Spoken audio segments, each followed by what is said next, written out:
Our next speaker is Robin Schumacher.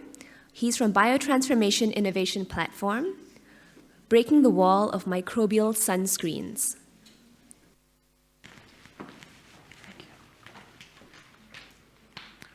So probably you're wondering now what this car I'm showing here has to do with sunscreens. Well, I can tell you that both are basically technology from the 80s. So when you go to the store and get yourself a bottle of sunscreen, it's usually composed out of several of 28 approved UV filters. And if you go through the list of these filters, it pretty much shows up that virtually any of them has one or multiple of the following problems. Some of them are really weak UV absorbents, so they're not very effective. And also, most of them are toxic, which makes it, on one hand, really hard to determine safe concentrations of these molecules, or they may also have environmental toxicity, basically harm your environment. With the most prominent example is oxybenzone, which is a quite good sunscreen, but seems to harm corals. This is why Hawaii is going to ban it.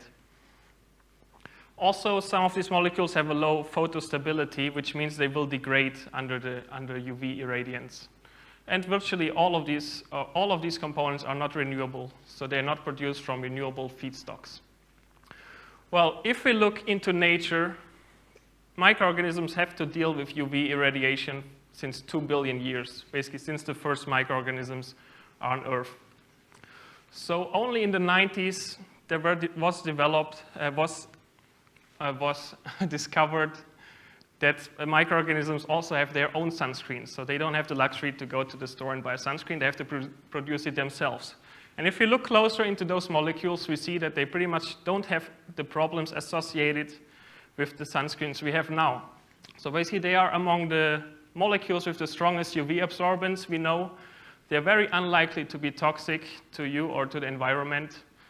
They have a very sophisticated quenching organism, so they are very photostable, and we can produce them from sugars, which is a renewable feedstock. So wouldn't it be great if we could use these properties for our sunscreens? And this is exactly what we want to do to break the wall of microbial sunscreens. And this is how we do it. Basically, we explore the diversity of nature.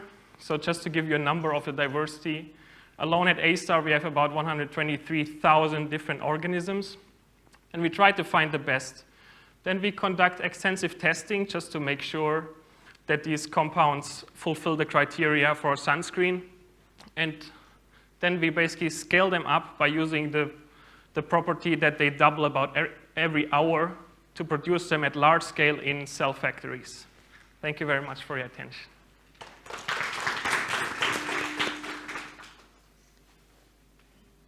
One question? Do you have some idea of the order of magnitude of the number of organisms that you have to screen? So yeah, we don't screen them randomly. We look for organisms that are extracted from high UV environments. So we are in the order of hundreds, actually. Okay, thank you, Robin.